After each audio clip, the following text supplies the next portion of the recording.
Neuron signaling is electrochemical signaling. The previous video dealt with action potentials, the electric part of neuron signaling. And this video deals with the chemical part of neuron signaling. This is video 7.5 on synaptic transmission. The focus is on these two objectives, so pause to take a closer look.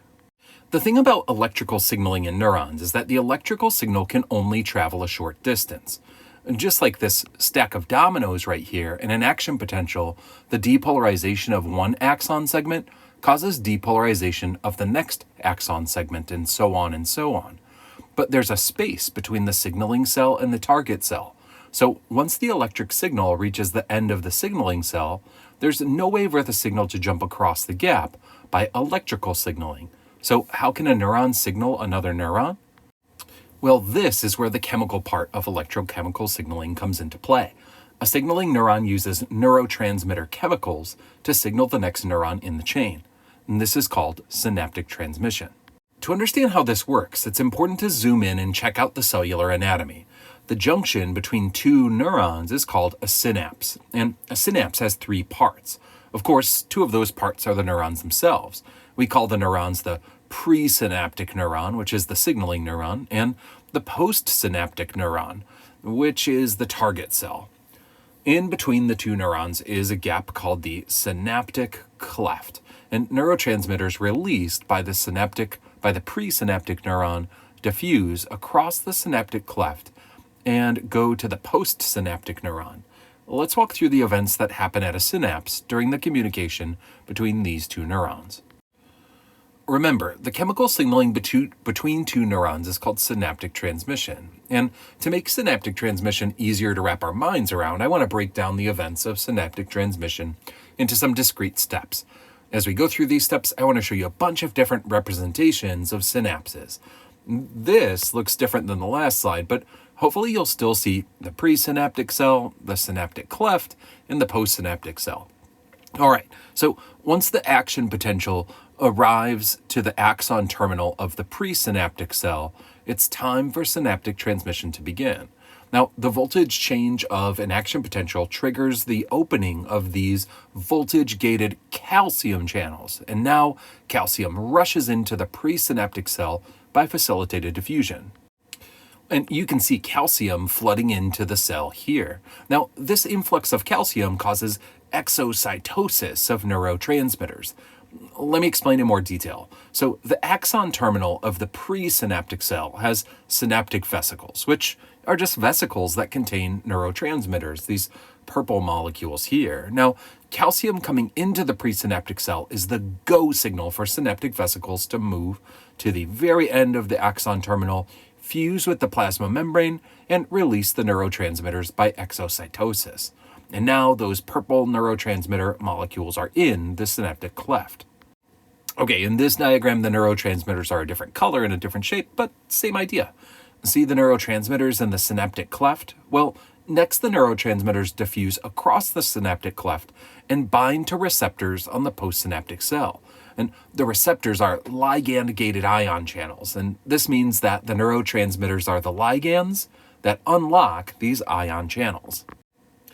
Now, as you can see here, and when we zoom in over here, neurotransmitter binding causes the ligand-gated ion channels on the postsynaptic target neuron to open. And if these are sodium channels, then sodium floods into the postsynaptic cell and increases the membrane voltage of the postsynaptic cell, and that causes an action potential in the postsynaptic cell. Since you don't want this signal to continue indefinitely, there has to be signal termination. Now, neuron signaling has 3 steps involved in termination to shut things down extra quickly. First, the neurotransmitter ligand can simply release from the receptor, and then the ligand-gated ion channel closes on the postsynaptic neuron. Second, the neurotransmitter can be degraded by enzymes that are in the synaptic cleft, and that makes sure that the neurotransmitter won't rebind and reopen ligand-gated ion channels on the postsynaptic neuron. And finally, the presynaptic neuron can take back neurotransmitters, and that's what's going on over here. Now, this is called reuptake. In reuptake, the presynaptic neuron brings the neurotransmitter molecules back inside and then restores those neurotransmitters in synaptic vesicles once again to reuse them for the next signal. It's kind of economical. All right, one twist to this story, though, is that there are many types of neurotransmitter ligands and many types of ligand-gated ion channel receptors. Now, some neurotransmitters are excitatory, meaning the neurotransmitter causes an action potential in the postsynaptic cell. And some neurotransmitters are inhibitory, meaning that the signal prevents the postsynaptic neuron from having an action potential. To add to the story, the main reason that a neurotransmitter can be excitatory or inhibitory is based on what type of ligand-gated ion channel the neurotransmitter opens. And you can see here that this excitatory neurotransmitter is opening ligand-gated sodium channels. So as a result, sodium rushes into the postsynaptic cell, and this triggers depolarization in that postsynaptic cell. In contrast, an inhibitory neurotransmitter is opening ligand-gated chloride channels. Now, when chloride ions rush into the postsynaptic cell, the membrane voltage decreases, and depolarization can never happen then. All right, but here's another twist, like a twist on the twist, to make neuron signaling even more interesting. Remember how a neuron's dendrites over here were highly branched? Well, each dendrite branch can be getting signals from the axons of a bunch of different signaling neurons. Check this out. The orangey dendrites of this neuron are receiving signals from like 7 different presynaptic neurons all at the same time. And it's like, can you imagine yourself trying to make a decision of what to do if 7 different people are yelling different things at you? So how does a neuron decide? Well, it's kind of like counting up the votes. Let me explain. The concept that you need to understand here is called threshold potential. What threshold potential means is that for a neuron to fire an action potential, the neuron has to get enough yes votes or enough excitatory signals to increase the membrane potential to minus 55 millivolts. In other words, the signal that a neuron is getting have to skew more to a big majority of excitatory signals. All right, so then what happens when that magic minus 55 millivolt membrane potential is reached? Well, minus 55 millivolts is the voltage needed to trigger the opening of voltage-gated sodium channels. Here's the connection. These are the same sodium channels that were opened during depolarization of an action potential. We've completed the circle here, so let's take a second to say that again. Excitatory neurotransmitters open up ligand-gated ion channels that raise the membrane potential above minus 70 millivolts. And once that membrane potential reaches the threshold potential of minus 55 millivolts, voltage-gated sodium channels open as depolarization begins in an action potential. But why even have this threshold potential?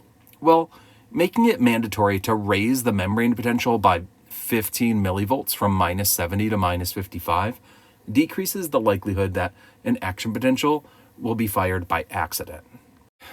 Okay, that was a lot, but if you're feeling overwhelmed, keep it simple.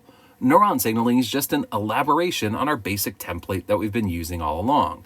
Now, the signaling cell is the presynaptic neuron that uses a neurotransmitter as a ligand. Now, the ligand binds a ligand-gated ion channel receptor on the target cell, which is a postsynaptic neuron, right? No problem. All right, so let's recap. This video was all about synaptic transmission, the chemical part of neuron signaling involving neurotransmitters.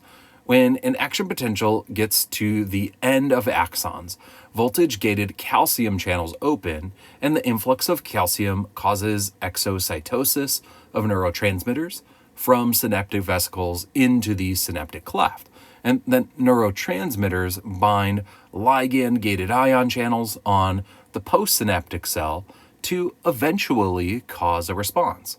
Now, excitatory neurotransmitters cause the response of an action potential on the postsynaptic cell by opening ligand-gated sodium channels and increasing membrane voltage. But inhibitory neurotransmitters prevent action potentials. Inhibitory neurotransmitters work by opening chloride channels on the postsynaptic cell and decreasing membrane voltage.